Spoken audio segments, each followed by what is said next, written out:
this episode we are going over the 5 must-do activities in the city of Siem Reap in Cambodia. If you are visiting there, definitely do these. Cambodia is also known as the Kingdom of Wonder. And just don't forget to support the channel and hit that like and subscribe button if you like this content. And also comment below what you think about our list. Yeah, so to kick off our countdown at number 5 is the Ramy BBQ beef sticks, located a short 7-minute walk south from Siem Reap. Famous Pub Street is open daily from 2 p.m. to 9 p.m. and the restaurant is famous for its charred grilled barbecue beef sticks served with toasted butter baguettes and pickled vegetables. The spot is frequented by many locals and is a popular spot for a snack or a meal.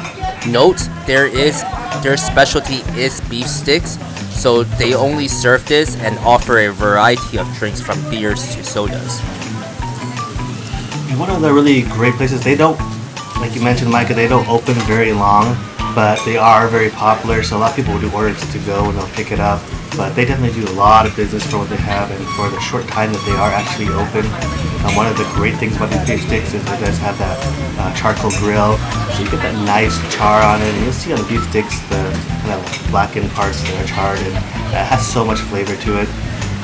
It's really, really delicious and just really a nice meal, and it's one of those things where the restaurant only focuses on the one thing, so they really, really do specialize in that product and they make it very, very well compared to these other people who try to do the similar thing. But definitely a place that's always busy and definitely loaded with locals. Yeah, it definitely does look very good. Do you know some of the toppings they put on the charred grill sticks? I'm not sure, but it definitely is a savory and there's a little sweetness to it. Definitely, it's a flavor that you don't see at many other Asian countries, at least if it's not down in the southeast. But definitely is something more unique to Cambodia itself. And next on the list at number 4 is the Quad Adventure Cambodia. This is located in the southwest of where Pub Street is, which is the kind of the local downtown area of Siem Reap, and it's about a 6 to 10 minute tuk-tuk ride away. The Quad Adventure is open daily from 7 a.m. to 6 p.m. and they offer quite a variety of different four-wheeling adventures through the countryside of Siem Reap, and it kind of lets you get kind of up close and personal to the local surroundings and to countryside and kind of the roadways and just seeing how more daily life is rather than just in that little kind of tourist section of either Angkor Wat or Siem Reap and Pub Street. There are definitely a variety of tours ranging from anything from even as little as an hour to an entire day, which is about an 8-hour excursion. So definitely there's a lot of different things to choose from in which to kind of fill that need for any quad adventuring. Yeah, it definitely looks really fun. So along with the tour, are there a lot of restaurants that you stop by that you can snack or eat? If you go on some of the longer excursions, it does include like a dinner or a lunch, and so you will be able to stop by some local spots to have some food and do some other things and kind of see kind of more in-depth than just a 1-hour tour.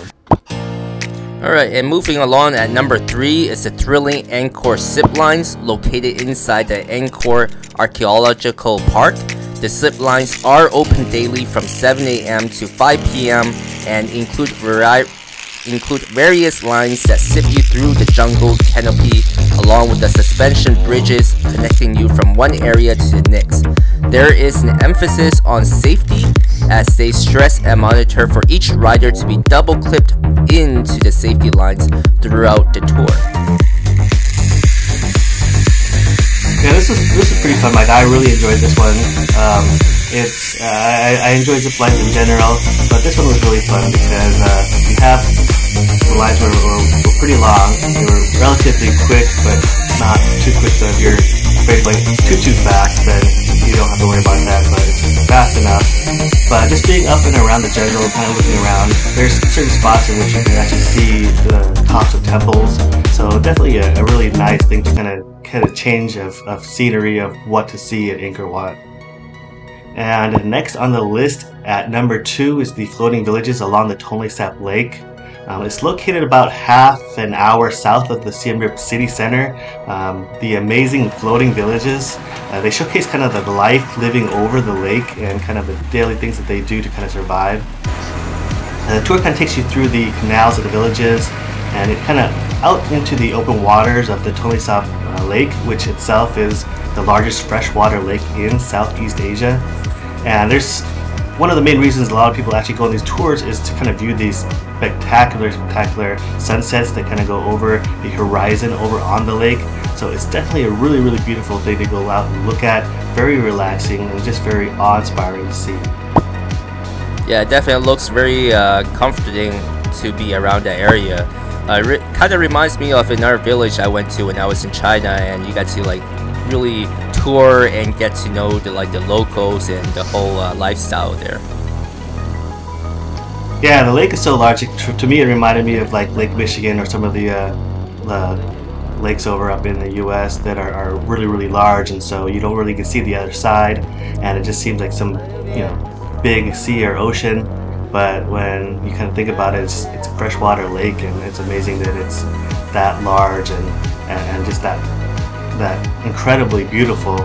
And of course, as you're going through the tour, you come back at night after the sun has set and things are dark, and it's just a really nice change of atmosphere you see as the locals kind of wind down and they're kind of ending their day, and you're essentially seeing the streets, but in this case the canals, lights go down and things start to quiet down, and everybody just kind of having that dinner and kind of making the day end and getting ready for the next day. Very beautiful and calming to kind of go through and see all of this. Yeah, it definitely looks a lot calmer in the nighttime, probably a lot quieter too in comparison to the daytime. And last but not least, our number 1 are the Angkor temples spread out through the Angkor Archaeological Park. Are a number of famous temples, none more than Angkor Wat, which measures at 402 acres or 162.6 hectares, designated as the 8th wonder of the world. It is a place not to be missed if you are able to visit.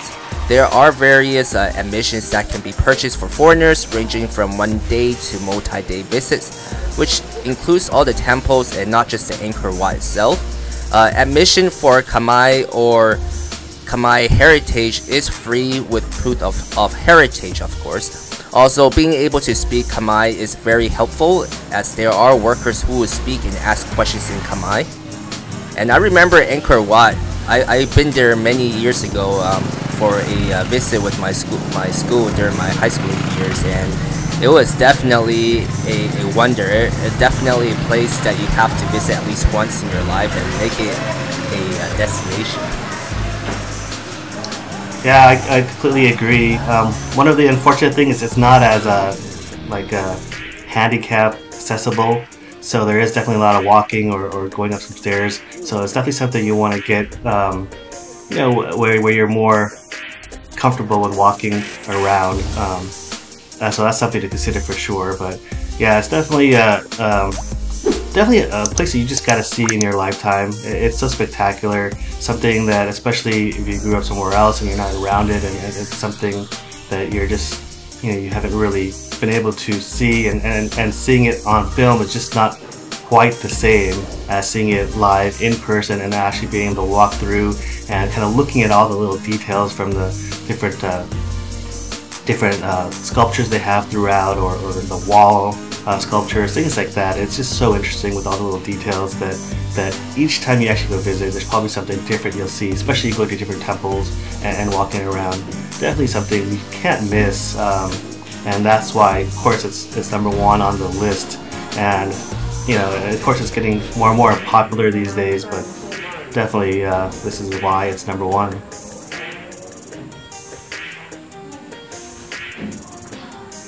And to support our channel, don't forget to hit like, subscribe, and hit the notification bell for the YouTube algorithm. And for more photos, follow us on